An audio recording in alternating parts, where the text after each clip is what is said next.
The Los Angeles Rams have defeated the Chicago Bears in overtime 20-17. I am still just in a state of disbelief. All week long, Rams fans and Bears fans sounded like meteorologists the way they talked about the weather. I'll admit I had the vibes of this game all wrong. I thought it would still be a high scoring event, but both these teams' defenses gave the other team's opposing offense fits all nights long.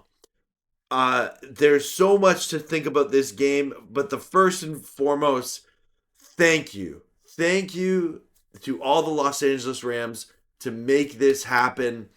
Move on to the NFC Championship game. This was a massive win. It was ugly.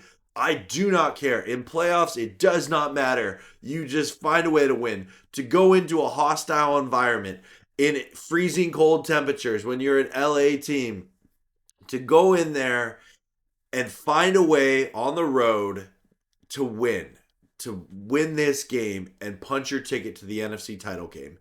Phenomenal job. There's absolutely players I'm going to shout out in this. There's I know that Sean McVay in his press conference was the first one to say that he had some bad play calls this game, and really would love if he did not abandon the run so quick. But all this to say, the Rams came out on top in overtime. Could have gone either way. If you're a Bears fan watching this, good game. I have a lot of respect for what the Bears have done this season and what they did in that game. So thankful that the Rams found a way to get it done in Chicago, punch their ticket to the next round of the playoffs. Stafford, 20 of 42 for 258 yards. It was not Stafford's best game. He seemed to be throwing a high a lot. The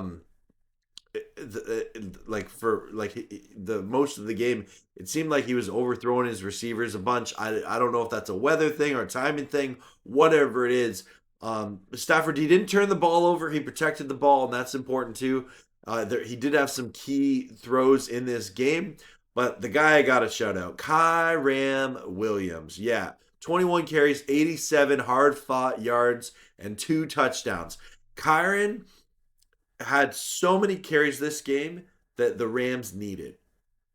And a lot of people criticized when the Rams gave him a big contract in the offseason. This is why you pay Kyren Williams. He did a great job, being a situational master, as they say, in the coaching language. And yeah, Kyren was fantastic this game. Absolutely getting a game ball for me in the Rams radar.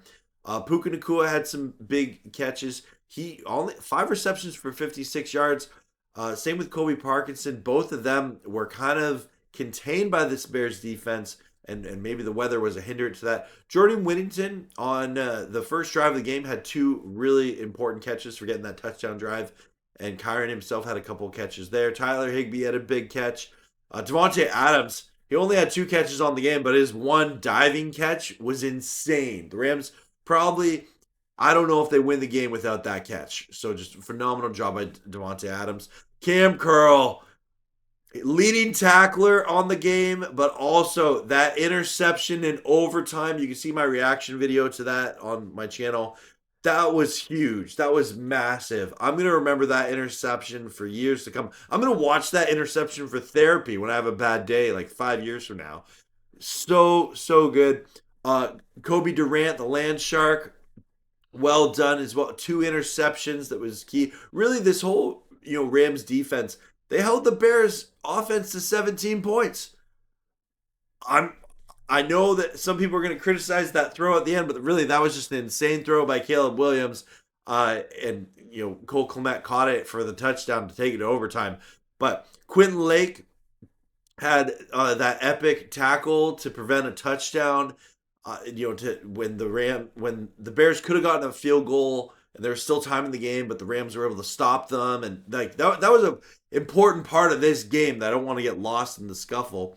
But yeah, this Rams defense stepped up in big ways, and this Rams defense has been criticized a lot this season. But shout out to Chris Shula and the entire Rams defense for stepping up, because the offense had some tough sled in this game. They did enough to win it, but definitely the Rams don't win this game without the defense playing as well as they did.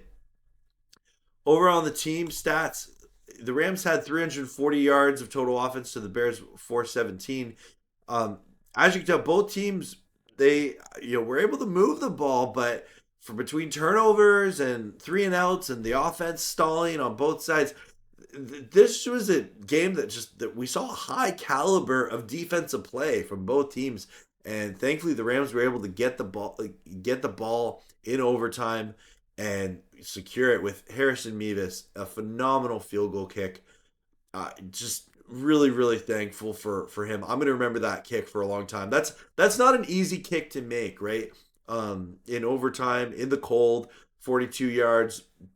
That's the biggest kick of Harrison Mevis' entire kicking career right there. And I'm sure he's got some more big kicks to come, but I am all up for keep making Mevis the Rams kicker moving forward here.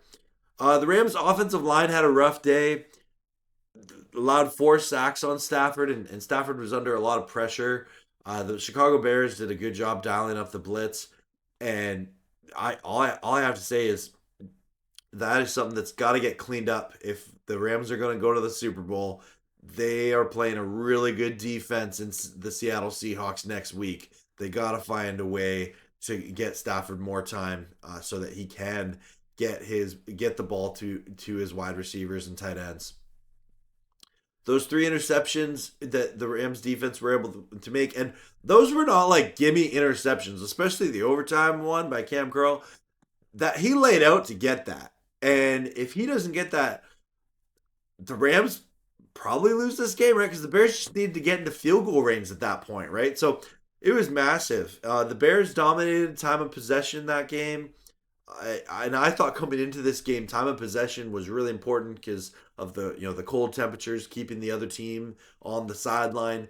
So yeah, if you're going through these stats here, that's definitely what I want to say. But anyway, enough talking about stats. I want to just talk about here, like this Rams team. They've had their highs and lows all season long, but I still think this is the best Rams team in terms of roster depth in the Sean McVay era. They've maybe had other teams with some more star power and things like that, but this Rams team is finding ways to win games. It may not be pretty. No, in fact, it's not pretty. It's not pretty at all. But they've found ways to win this game in in different styles, whether it's the defense making big plays or the offense. And I've said, I think we haven't yet seen this Rams team's best football. I think it's in front of them. And for anyone out there who's like, oh, like they're winning by these slim margins. Yeah, they are. And that's playoff football. I know everyone's looking at the Seahawks and being like, look, they blew out the Niners. That doesn't happen all the time, right? And I'm confident that the Rams and Seahawks game, it's going to come down to the wire too. I think that their game in week 16, like that was an overtime game, and here we are now finding the Rams winning an overtime game in the divisional round. Who knows what's going to happen in the championship round, but I know I will be live for it, and I cannot wait. Hope to see you at my watch party, and of course, I'll be live on Wednesday night, and I think I'm actually going to go live on Monday night. I have a Bears fan Bryce, who's gonna comment, and we're gonna kind of debrief this game a little bit before we move on. But the Rams got the win, and that's all you can ask for. Let me know your thoughts on this in the comments below. Feel free to like this video, share it out, subscribe. Thanks so much for everyone who came out to that awesome watch party. That was a lot of fun, even though like we were all heart pumping the entire way. As always, go Rams, horns up, and peace out. Let's go Rams. Woo! On to Seattle.